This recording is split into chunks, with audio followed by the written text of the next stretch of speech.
Hello everyone, welcome to my YouTube channel SQR Daily, and today I'm gonna share some beginner tips for the FOG Battle Royale. So without further ado, let's start. Tip number 1, choose a portal that has a few possible enemies, preferably at the near edge of the zone or circle. This will make your farming for gears or equipment a lot easier. You will not face a lot of bots either, since bots will have stronger gears or equipment early of the game. Thus, it will easily defeat you, especially if you don't have enough gears. Tip number 2, once you deploy, go to the nearest house or buildings that has chests and mob enemies. Kill mob enemies and obtain gears and chests to make your character stronger in offense and defense. This will also make you able to defeat some bots or even players as long as you get enough gears or equipment already.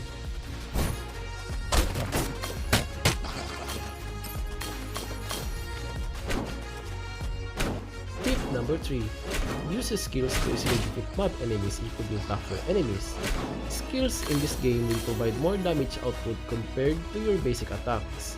But be careful on deploying skills, because if there are nearby players or bots, you should have all the skills available at your disposal. If you just recently use a skill to defeat mob enemies and there is nearby enemy, just back out and prepare your adrenaline token the enemy rushes onto you. Tip number 4, once the new circle zone appears, quickly position yourself inside or near the edge of the zone. An advantage of this strategy is you have enough time to farm or collect gears from enemies nearby at the zone before it becomes unavailable due to zone catching up and occupying it. Another advantage would be no enemies will surround you since you are always at the edge of the zone. You only need to worry enemies at the inner cycle, since inner cycle tends to have a lot of enemies too, so better stay at the edge of the circle. Tip number 5, always avoid fights unless the enemy has low health or other enemies are too far. If your character has AoE skills, just use it and run away to a safer area.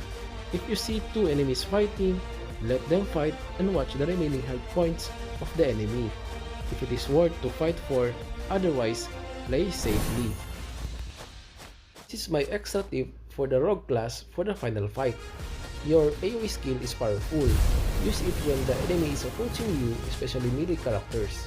If they chase you, they will be poisoned at their AoE skill, and just continue run away from him or her. If the enemy decides to stay away from you, wait for your AoE skill to refresh its cooldown before going for a final attack. So if you like this video, please leave a thumbs up and subscribe to my YouTube channel SQR Daily for more latest gameplays, tips, and guides for Android and iOS mobile. Thanks for watching!